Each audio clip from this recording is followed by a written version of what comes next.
Oke, budget sejutaan buat pilih iPhone dan buat dipakai buat HP tempur, HP utama. Ya kalau menurut gue suram lah, suram parah lah. Lo kalau budget sejutaan ya lo dapetnya kayak HP iPhone yang lagi gue pegang ini.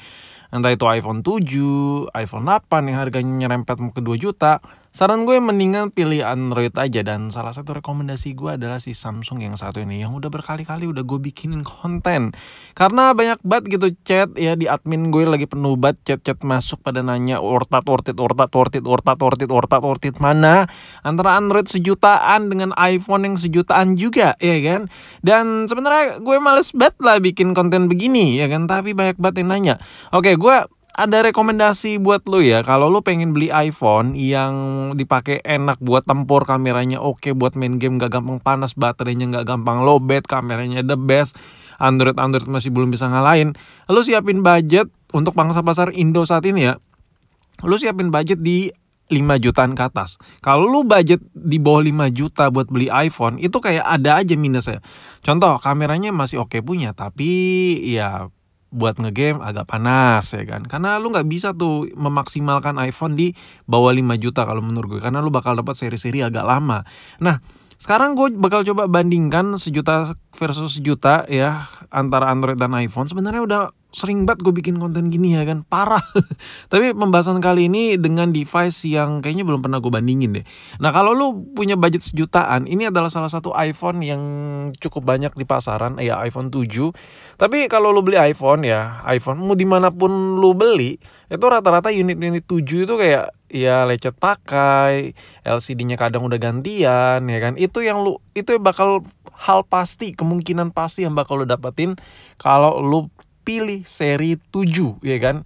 Mulai dari lecet-lecet tipis atau lecet berat karena HP-nya udah berumur, LCD-nya gantian karena HP-nya udah masa pakai yang cukup lama, nggak mungkin LCD itu nggak ganti. Ada aja resiko entah itu jatuh dan lain-lain. Nah, hal sesepele itu yang bakal lo rasakan kalau lo beli iPhone, terutama di budget sejutaan, karena udah pastilah iPhone itu flagshipan gitu ya kan, nggak main gitu di bawah flagship gitu. Jadi kalau udah harga cuma sejutaan, otomatis udah tua parah lah HP-nya.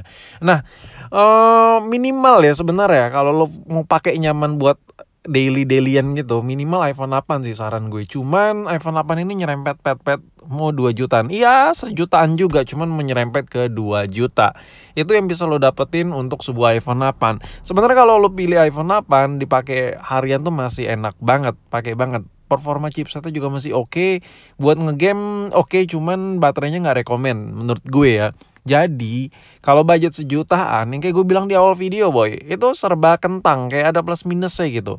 Nah, jadi kalau lu punya budget sejutaan, kadang kameranya oke, tapi buat ngegame kurang oke. Kadang lu udah cocok budgetnya, cuman baterainya nyiksa parah karena terlalu kecil. Kadang lu udah mampu beli, tapi nggak sesuai dengan kebutuhan lu tuh kerja keras banget. Lu kerjaan daily lu tuh pakai HP mulu ya kan. Takutnya HP lu cepet panas. Nah, itu serba salah. Jadi budget sejutaan, kalau lu malah meminang iPhone ya untuk HP tempur dan lu nggak punya HP lain selain iPhone, siap-siap wassalam. Kalau lu kerja semua pakai iPhone, pakai HP maksud gue. Jadi saran gue udahlah mendingan lo empat kayak Android sejutaan. Kenapa? Android sejutaan itu speknya another level ketimbang iPhone. Ini gue bukan bicarain operasi sistem ya, karena ini beda kasta dan mereka nih beda segmen juga. Kalau lo mau butuh yang semut-semutan, enak, aplikasinya kayak berasa eksklusif dan lain-lain, udah jelas iPhone boy. Udah jelas iPhone, lo nggak perlu jelasin di kolom komentar. Jadi menurut gue kalau lo pilih Android banyak banget plus-plus yang bisa lo dapetin ya. Ya meskipun ya gitu deh.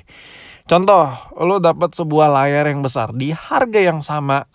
Contoh kayak Samsung yang lagi gue pegang ini, Samsung Galaxy M21. Kalau lo ibahin di harga yang sama, lo bakal dapat iPhone 7. Nah, ngomongin soal kamera, iPhone 7 tuh kameranya gak sebanyak ini boy. Ya lo bisa lihat fiturnya banyak banget. Kenapa fiturnya bisa lebih baik daripada iPhone 7 bang? Ya udah jelas lah, kamera si Samsung Galaxy M21 ini bejibun. Kameranya tuh gak hanya satu, gak hanya sebiji kayak iPhone. Jadi lo bayangin ya, lu tuh orang lapangan, atau lu tuh bocah-bocah keluyuran banget lah buat nyari duit ya kan.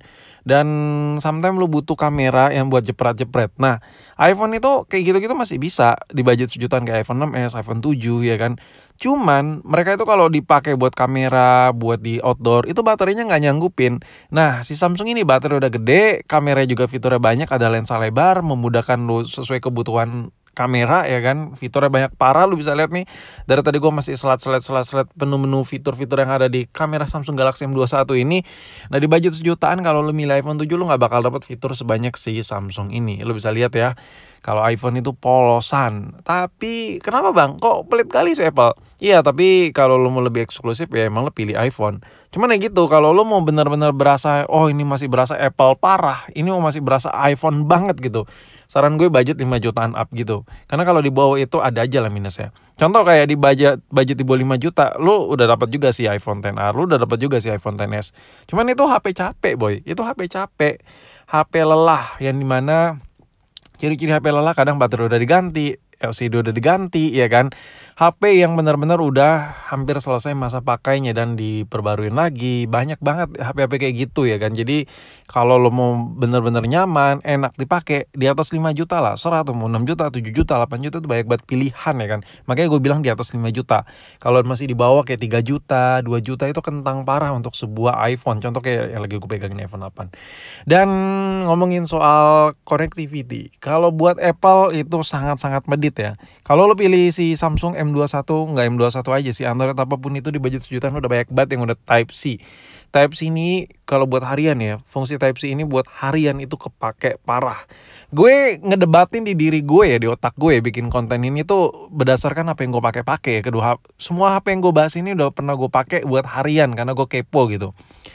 Untuk iPhone 7 kasusnya sama iPhone 8, lebih ke iPhone 7 sih. Di budget sejutaan kan lu mampu beli iPhone 7 nih, contoh ya. Karena ya iPhone 7 harganya sejutaan.